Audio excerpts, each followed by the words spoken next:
कृष्ण की पुकार है, ये भागवत का सार है कि युद्ध ही तो वीर का प्रमाण है। कौरवों की भीड़ हो या पांडवों की लीन हो, जो लड़ सका है वो ही तो महान है। जीत की हवस नहीं, किसी पे कोई वश नहीं, क्या जिंदगी है ठोकरों पे मार दो। मौत अंत है नहीं तो मौत से भी क्यों डरे, ये जाके आसमान में दहाड़ दो। जी हाँ, कुछ इस तरह की कुरुक्षेत्र और कुछ इस तरह के महाभारत हो चुका है। वल्लभनगर का मैदान, जहां पर विधानसभा अध्यक्ष के लिए ताल ठोक चुके हैं कुंदन सिंह सारंगदेव हमारे साथ मौजूद हैं। और कुंदन सिंह जी, पूरा माहौल महाभारत जैसा हो चुका है। जहां एक और कहा जा रहा है कि संगठन का चुनाव है, तो संगठन के चुनाव में भी भाई भाई आपस में लड़ा रहे।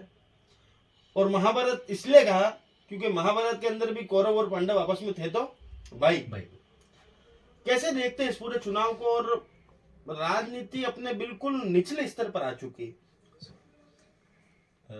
चुनाव के 10-12 दिन हो गए, सबकी अच्छी कैंपेनिंग चल रही है।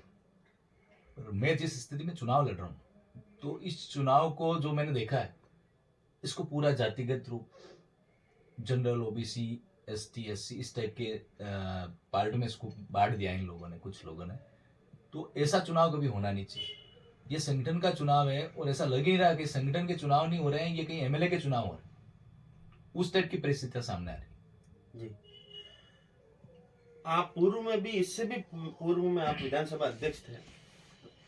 आप भी एक अच्छे लीडर के तौर पर अपनी पहचान वल्लभनगर में आपने स्थापित करी है। क्या आपको नहीं लगता कि आपको इस बार जिलाध्यक्ष के लिए दावेदारी करनी थी? वल्लभनगर का अध्यक्ष बनके क्या ये वर्चस्व में आपको साबित करना चाह रहे हैं?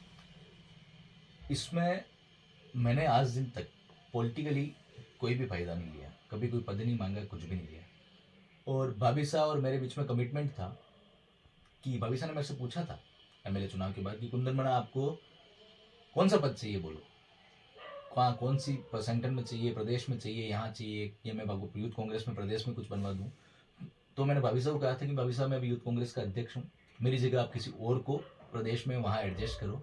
मैं एक बार पुनः यूथ कांग्रेस के विधानसभा अध्यक्ष का चुनाव लड़ूंगा, क्योंकि मेरी एज अभी 31 साल की हुई है, 35 साल तक यूथ कांग्रेस के चुनाव लड़ सकता है। तो मैंने जिला अध्यक्ष के लिए कभी सोचा ही नहीं था। मेरा टारगेट ही था वापस विधानसभा अध्यक्ष का चुनाव लड़ेंगे। और ये चुनाव में लड़ा। 11 तारीख को मेंबरशिप लॉन्च हुई जब जयपुर में, तो मैंने जयपुर से ही भाभी साहब के पीए को फोन किया था कि यूथ कांग्रेस की मेंबरशिप लॉन्च हो चुकी है और मैं वापस चुनाव लड़ रहा हूँ, आप भाभी साहब को कह देना। तो उनका वापस फोन आया नहीं। मैंने अगले दिन वापस फोन किया कि प्रवीण जी, मैं चुनाव लड़ रहा हूँ, तो आपकी भाभी साहब से बात हुई? यहाँ बात हुई है, भाभी साहब ने बोला है कि कोई भी चुनाव लड़े, सब अपनी तरफ से ऐसा कुछ नहीं लड़े और जीत क्या है। ये बात मुझे प्रवीण जी श्रीमाली ने बताई थी फोन करके। अब एक बात बताएं कि अभी कुछ दिन पूर्व ही, ये 2-4 दिन पूर्व ही आपका एक वीडियो वायरल होता है जिसके अंदर आप अपील करते हुए नजर आते हैं, किसी भी ताकत के सामने झुकने की जरूरत नहीं, डरने की जरूरत नहीं, खुले मन से आप मुझे समर्थन दे दो। उसमें शब्दों की मर्यादा शायद आप भी भूल गए हो, या आपने सोचे समझे कोई शब्द हो आपके। आपने कुछ लोगों के लिए आपने ये बोला है कि कुछ लोग असामाजिक तत्व। असामाजिक तत्व की परिभाषा बताएं, और कौन है वो असामाजिक तत्व, क्या खुले मंच पे बता सकते हैं? असामाजिक तत्व मैं खुला बोल रहा हूँ, न मैं किसी से डरता हूँ। स्वाभिमान की लड़ाई और स्वाभिमान से लड़ रहा हूँ, किसी से डरने की जरूरत ही नहीं है। असामाजिक तत्व वो होते हैं जो या तो समाज में होते हैं या किसी राजनीतिक संगठन के साथ भी लग जाता है, या तो समाज में कोई ऐसा निकल जाता है जो पूरे समाज को खत्म करने में लगता है, या समाज की सारी मर्यादाएं वगैरह सब त्याग, यानी कि उसको लांघ जाता है। राजनीतिक संगठन में भी कुछ लोग ऐसे होते हैं जो व्यक्तिगत स्वार्थ के लिए किसी भी हद तक जा सकते हैं, भले ही संगठन उससे बिखर रहा हो, टूट रहा हो, वो संगठन को तोड़ने की कोशिश करते हैं, उनको असामाजिक तत्व कहते हैं। और असामाजिक तत्व में आपको खुला बोल रहा हूँ कि आपने जिन 2 व्यक्तियों के इंटरव्यू लिया था, पूर्व विधानसभा अध्यक्ष श्यामलाल जी मैनारिया, पंचायत समिति सदस्य के पति यशवंत सिंह जी सिसोदिया, इन दोनों ने मेरे सामने कोई चुनाव नहीं लड़ रहा था, कैंडिडेट नहीं था। यहाँ तक कि विधायक महोदय साहब का भी ये उसमें स्टेटमेंट था कि कोई भी चुनाव लड़े सारे अपने।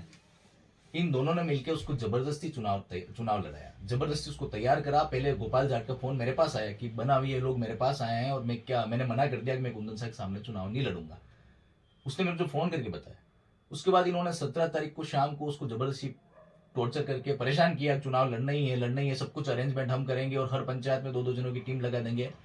और फिर उन्होंने विधायक महोदय जी के साथ उसकी मीटिंग करवाई है, मीटिंग करवा के उसको कैंडिडेट प्रत्याशी घोषित किया।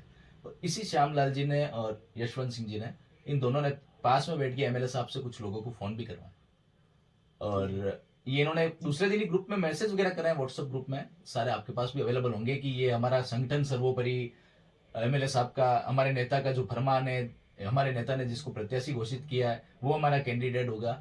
मैं आपको चीज कह रहा हूँ, यूथ कांग्रेस के चुनाव है, पूरे राजस्थान में किस नेता का फोटो किस प्रत्याशी के साथ लग रहा है? कौन नेता बोल रहा है कि मेरा कैंडिडेट ये? कहीं तक आपको कहीं ऑडियो मिला हो, कहीं वीडियो मिला हो, कहीं फोटो मिला हो? आऊंगा उस सवाल पे, आ रहा हूँ मैं आपके पास। अभी तो- एक जैसा आपका वीडियो वायरल हुआ, वैसे ही एक ऑडियो एमएलए साहब का भी वायरल हुआ। इसमें एमएलए साहब ये कहते हुए दिखाई दे रहे हैं कि भाई ये मेरा उम्मीदवार है, इसके पक्ष में आप अगर फेसबुक पे पोस्ट डाल देंगे तो मैं समझूंगी कि आप हमारे साथ। एमएलए साहब का चुनाव में इन्वॉल्वमेंट खुले तौर पर, उन्होंने हालांकि उस ऑडियो के अंदर यह भी जिक्र करा कि मैं खुले तौर पर समर्थन उन्हें नहीं दे सकती। फोन पे इस तरह की बात करना संगठन के लिए कहां तक उचित मानते हैं? वैसे मेरा मानना है कि उनको ऐसा इन्वॉल्व होना नहीं चाहिए था। अब या तो उनको किसी ने मिसगाइड किया, या फिर उनको ध्यान नहीं रहा, तो उन्होंने जैसे फोन कॉल्स किए हैं किसी लोगों को, तो कहा भी है कि चुनाव ये प्रत्याशी है, गोपाल जाट हमारा प्रत्याशी है। अब मैं आपको बता रहा हूँ कि उनके नाम से ये दोनों जन है, मिस्टर श्यामलाल जी, यशवंत सिंह जी, दोनों लोगों को व्यक्तिगत मैसेज कर रहे हैं कि विधायक महोदय जी अपडेट लेंगे, आपकी आईडी खोल के देखेंगे कितने वोट हैं, क्या हैं। यहाँ तक कि इन लोगों ने सरपंचों को परेशान कर रखा है। सरपंचों को यह तक कह दिया कि आप अगर इतने वोटों का टारगेट नहीं करोगे तो आपका सचिव हटा देंगे, आपको अगली बार विधायक मत से पैसा नहीं दिया जाएगा। इतना भयंकर सरपंचों को परेशान कर रखा है। कोई कैंडिडेट मेरे साथ, कोई यानी कि पार्टी का कोई कार्यकर्ता अगर मेरे साथ घूम भी रहा है तो सीधा पीए श्रीमान प्रवीण जी शिमाली उस कार्यकर्ता को फोन कर रहे हैं कि आप कुंदन सिंह जी का प्रचार करा रहे हो, कुंदन सिंह जी को वोट डलवा रहे हो।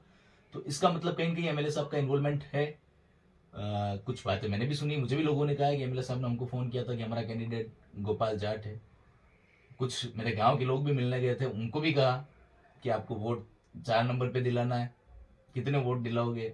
तो जी, मेरे गांव के कुछ लोग भी गए थे एमएलए साहब के पास किसी काम से, तो वो मिले एमएलए साहब, तो एमएलए साहब ने भी उनको कहा था कि आपको 4 नंबर पे वोट देना है गोपाल जाट। जी, तो कहीं कहीं उनका इन्वॉल्वमेंट है, तो इतनी सारी बातें उठ रही है, आ रही है। लोग मेरे साथ आने से डर रहे हैं, सरपंच परेशान हो रहे हैं। मैं किसी के पास मिलने जा रहा हूँ या कार्यकर्ताओं से मिल रहा हूँ तो वो यूँ कह रहे हैं कि नहीं यार एमएलए साहब का फोन आ जाएगा या पीए का फोन आ जाएगा, या फिर हमारी शिकायतें हो रही है, आपको आपका हम प्रचार कर रहे हैं। यहाँ तक कि अगर कोई मेरी पोस्ट कर रहा है, मेरा कोई फोटो डाल रहा है, तो उसके घर लोग, ये लोग उसके घर जा रहे हैं।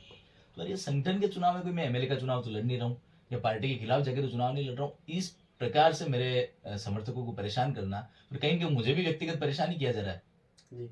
तो कुछ लोगों का दावा यह भी है कि आपको चुनाव यूथ कांग्रेस नहीं लड़ा रही, यूथ कांग्रेस के सदस्य आपके साथ चुनाव में नहीं लड़ रहे, आपके लिए वोट दे रहे हैं जनता सेवा युवा मोर्चा के सिपाही, भाजपा युवा मोर्चा के सिपाही, और आरएलपी का युवा संगठन आपके साथ, और करनी सेना का भी कहीं ना कहीं उसमें इन्वॉल्वमेंट है।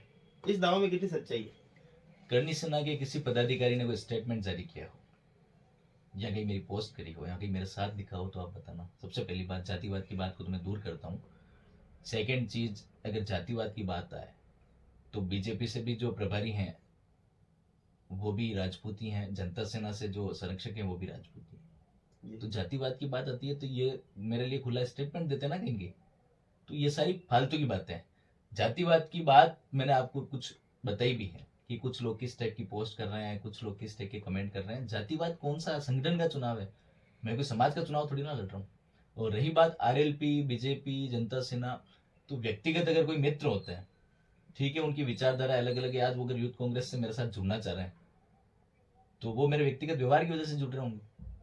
क्या उन्हें वोटों में तब्दील कर पाएंगे? कि अभी तो आप वोट ले लेंगे उनसे? मेरी बात सुनिए, जैसे सब सरपंचों को प्रेशर करके ये नरेगा की मजदूरों से वोट डलवाना है ना? जी, सभी को, किसी को पता ही नहीं है। सरपंच साहब गांव में जाके कह रहे हैं आपके आवास पास करा रहे हैं, आपके ये करा रहे हैं, वो करा रहे हैं, 1000 बहाने। कोई कह रहा है गेहूं में राशन वाले में नाम लिख रहे हैं, ये बनाओ वो बनाओ।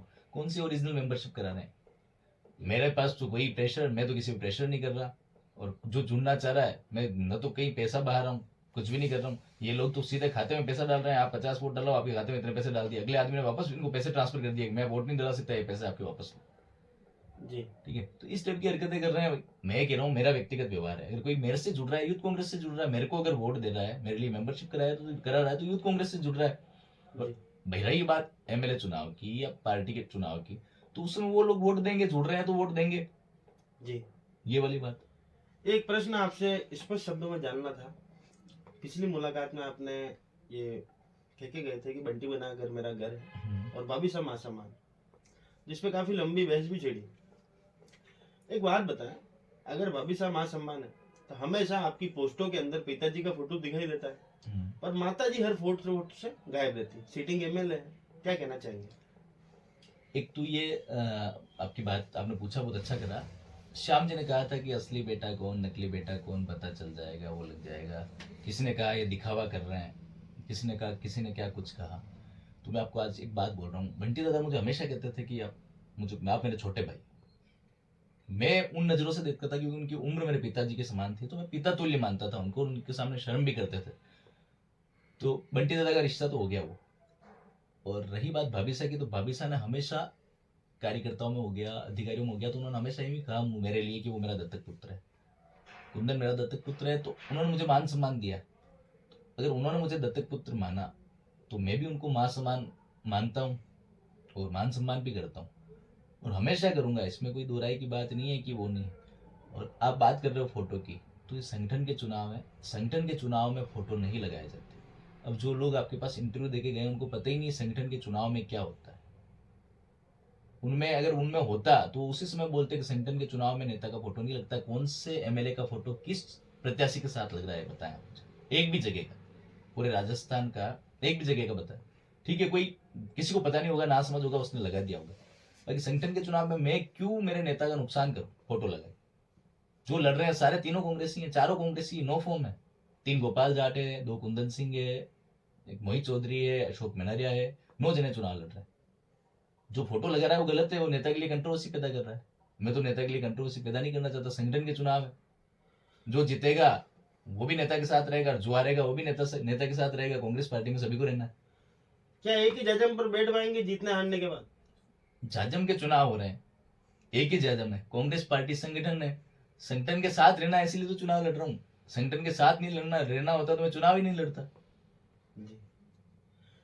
एक बात और बताएं कि कुछ जैसे आपके वीडियो भी वायरल होते हैं तो वो भी हमारे तक आते हैं, कुछ वीडियो गोपाल जी की तरफ से भी वायरल होते हैं, वो भी हमारे तक आते हैं, कुछ स्क्रीनशॉट्स भी हमें प्राप्त हुए।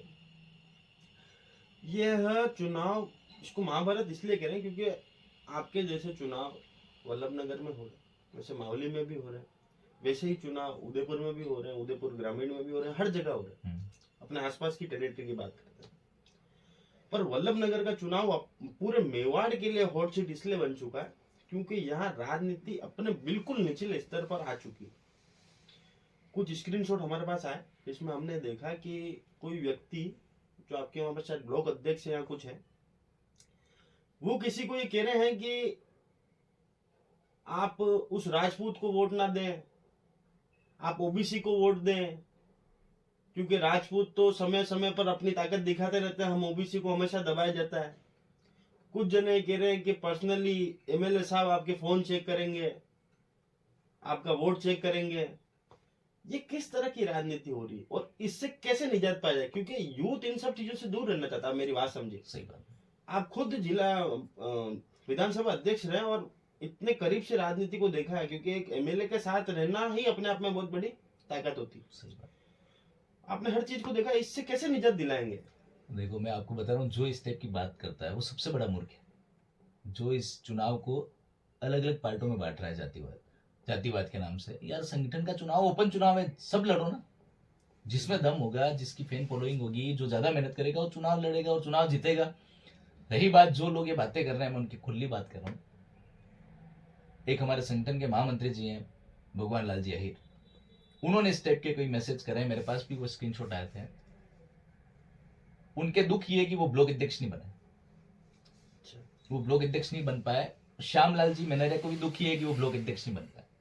और इन दोनों को कहीं कहीं लगता है कि कुंदन सिंह जी चाहते हैं तो हम ब्लॉक अध्यक्ष बन पाते हैं। ब्लॉक अध्यक्ष बने चंद्र प्रकाश जी मेनरिया।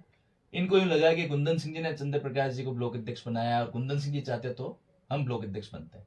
तो एक तरफ तो ये बात करते हैं कि कुंदन सिंह जी एमएलए चुनाव जो इंटरव्यू वगैरह मारे, एक व्यक्ति यूं कहता है कि मैंने चुनाव जिताया है, वो कराया। तो यार मैं कौन होता हूँ चुनाव जिताने वाला, और मैं कौन होता हूँ ब्लॉक अध्यक्ष बनाने वाला? ब्लॉक अध्यक्ष एमएलए साहब ने बनाया है, हाईकमान से आदेश हुए। तो ये वो ब्लॉक अध्यक्ष नहीं बन पाए, उसकी वजह से मेरे पीछे पड़े हैं, मेरे लिए इस फालतू की बातें फैला रहे हैं या हर कुछ ही स्टेटमेंट दे रहे हैं।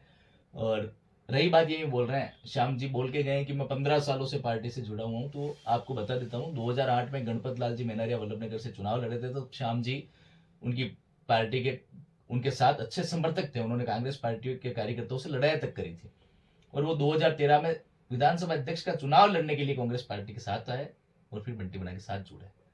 और रही बात यशवंत सिंह जी की, तो यशवंत सिंह जी कह रहे हैं कि मैं इतने सालों से पार्टी वार्टी में हूँ। तो यशवंत सिंह जी का बैकग्राउंड आप गांव से पता कर लेना, बीजेपी बैकग्राउंड से थे, और फिर अभी 2018 के चुनाव में आप सब सक्रिय हुए हैं और साथ आके 2020 में टिकट लाए। और वो कह रहे हैं यूथ कांग्रेस का महासचिव। तो यूथ कांग्रेस की महासचिव बनाने के लिए मैं नो डाउट कोई मेरे ऊपर नहीं लेता, मैंने पूरी पैरवी करी थी। जब मैं मेरी पंचायत का इकाई अध्यक्ष था, तब यशवंत सिंह जी को यूथ कांग्रेस का महासचिव बनवाया था बंटी दौरान।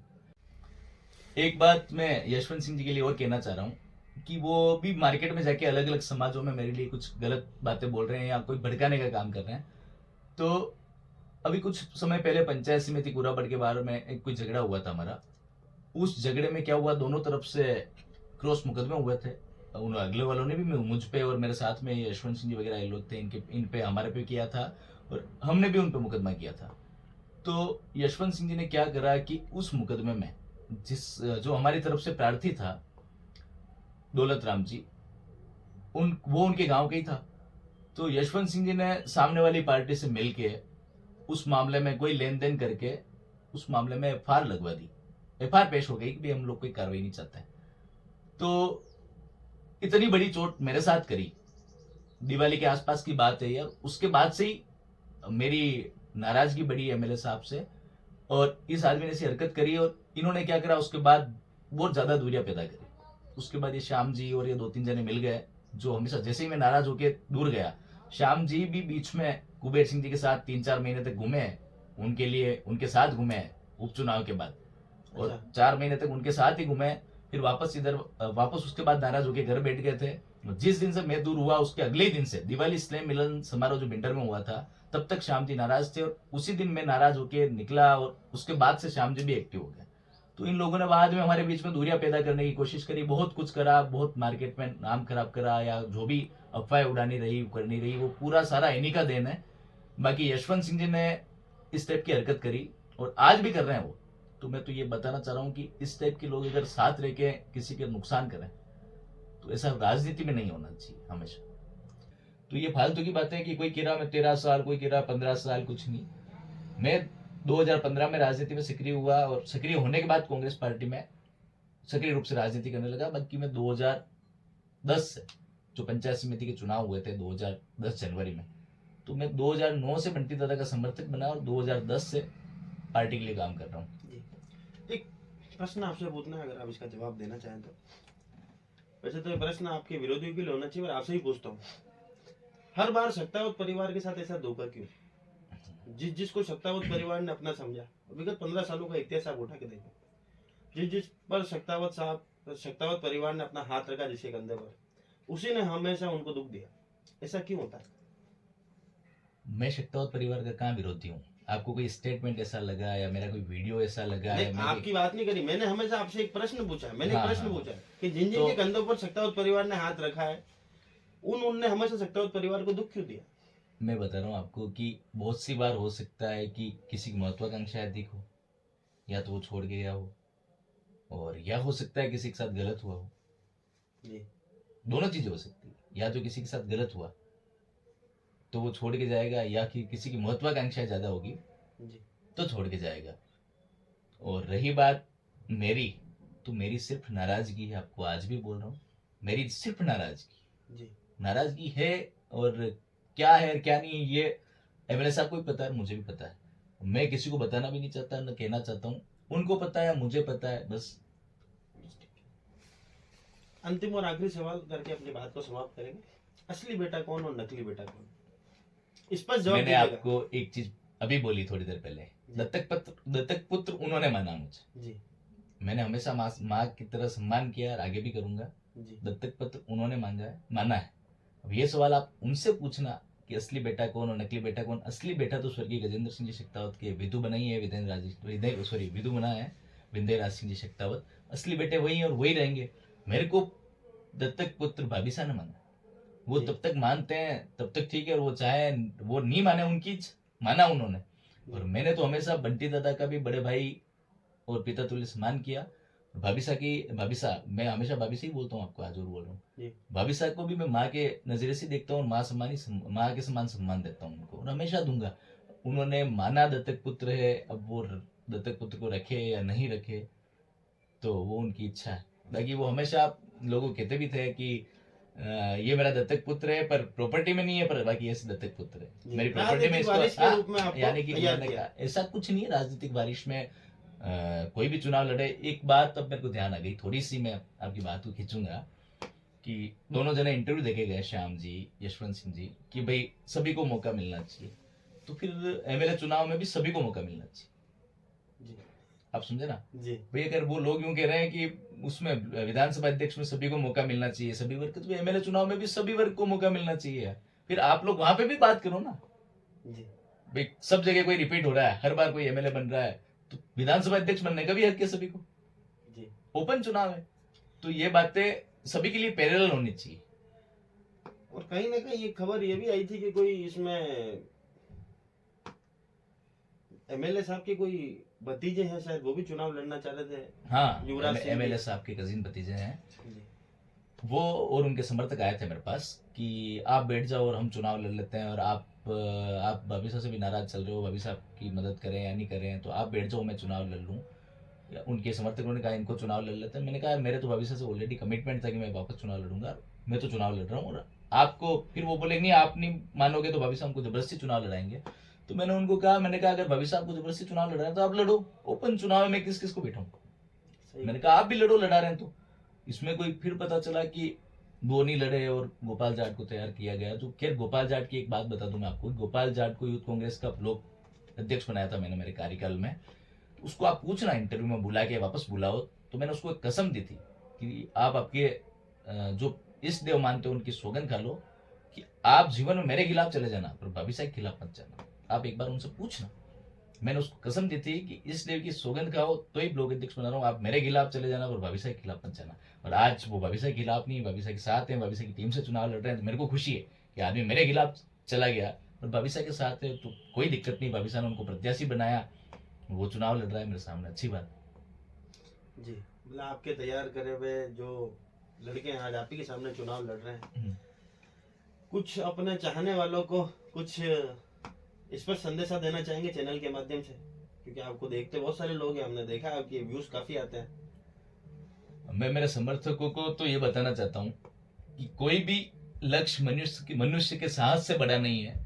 हारा वही है जो लड़ा नहीं, और जो इस टाइप का माहौल पैदा कर रहे हैं मार्केट में, जातिवाद, क्षेत्रवाद, या फिर मेरे लिए कोई नेगेटिव बातें करना या अफवाह उड़ाना, तो उनके लिए एक मैसेज करना चाहता हूं कि आसमान में थूकने वालों को शायद ये पता नहीं है कि पलट के थूक उन्हीं के मुंह पे गिरेगा। कुछ लोगों को करारा जवाब मिलेगा। चुनाव का निर्णय जो भी रहे, जो मेरा साथ दे रहे हैं उन सभी का जीवन पर आभारी रहूंगा, अप्रत्यक्ष प्रत्यक्ष रूप से जो भी साथ दे रहे हैं, और जो नहीं दे रहे हैं उनका भी बहुत बहुत धन्यवाद। पर जो नेगेटिव बातें कर रहे हैं उनके लिए मैंने 2 लाइनें बोली थी। हमारे साथ मौजूद थे कुंदन सिंह जी गच्छेर, जो कि विधानसभा अध्यक्ष के प्रबल दावेदार हैं, और उन्होंने अपने मन की बात रखी। और आज एक नई बात निकल के सामने आई है कि असली बेटा नकली बेटा कौन, ये तो बाद में बताएंगे, वक्त आने पर मालूम पड़ेगा, पर असली दत्तक पुत्र तो कुंदन सिंह जी। इसी बात के साथ हम अपनी बात का समाप्त करते हैं। अगली मुलाकात के लिए तब तक आपसे लेते हैं अलविदा।